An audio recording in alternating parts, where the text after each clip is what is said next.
So here we go. This is the first starter to go with Chapter 7, Exercise 7.6. We've got a light and extensible string, a smooth light pulley, two masses, 2 kilograms and 7 kilograms. Find the tension, acceleration and the force on the pulley. So pause this, have a go, and then check your answer with what follows. Okay, here we go. So first thing to do is to put the forces on the diagram. So we're going to have a tension acting upwards on the 2 kilograms and its weight acting down. We're going to have a tension acting down on the pulley, which is equal and opposite in magnitude. Or magnitude is the same, direction is equal and opposite, and similarly acting on the 7 kilogram mass.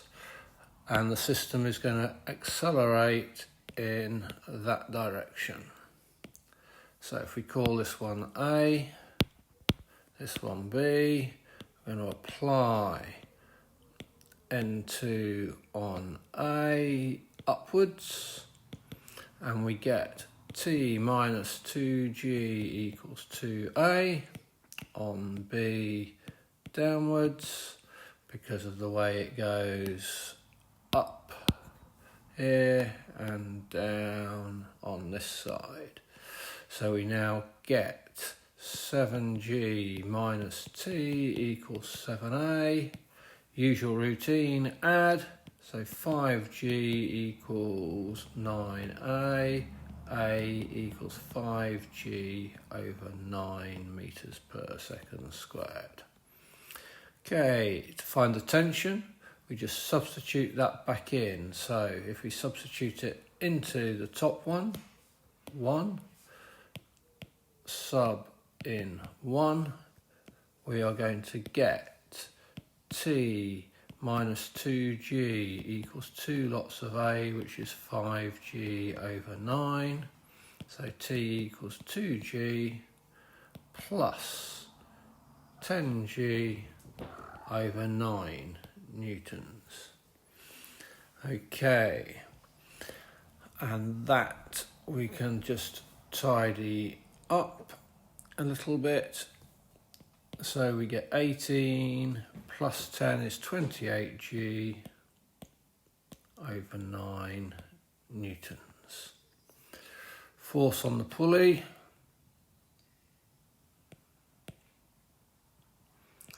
is equal to, from the string, is 2 lots of that, 2T, so we get 56G over 9 newtons. So that's the first one done. Moving on now, look at the second one. Again, pause, have a go, you know the routine, and find the time and height that the two particles collide.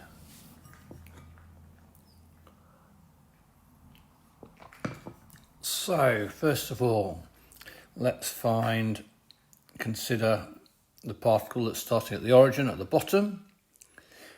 And again, it's a constant acceleration context because it's projectiles and there's no force acting other than gravity.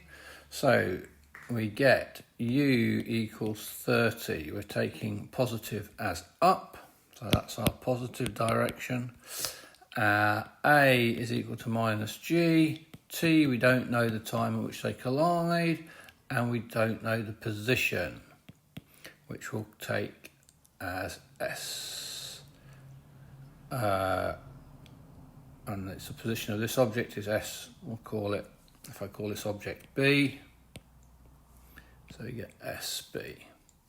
So S equals UT plus a half AT squared is the equation we're going to use. Sub in the values, SB, 30T plus a half negative G, be careful, T squared. So we get 30T minus a half GT squared.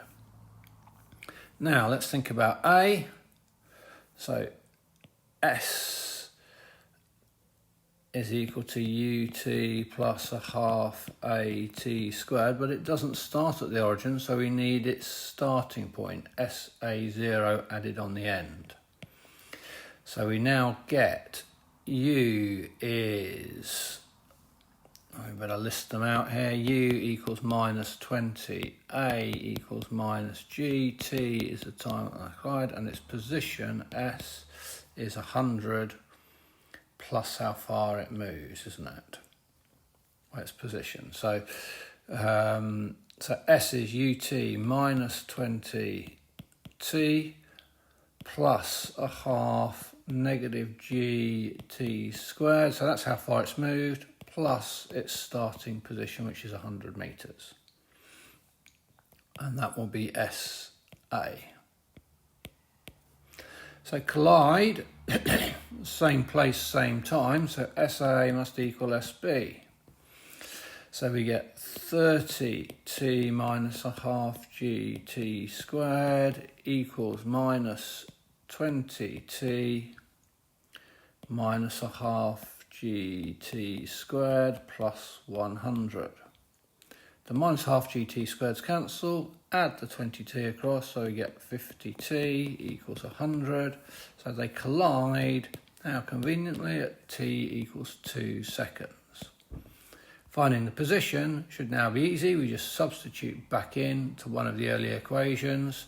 So collide at s equals 32 minus a half g2 squared, so 60 minus 2g. So it's going to be roughly 40 meters, but you can tap it in the calculator if you really want to know exactly. Okay, that's the end of the second starter. You can guess, because those two are quite quick, the next one is going to be a little bit more tricky. Okay.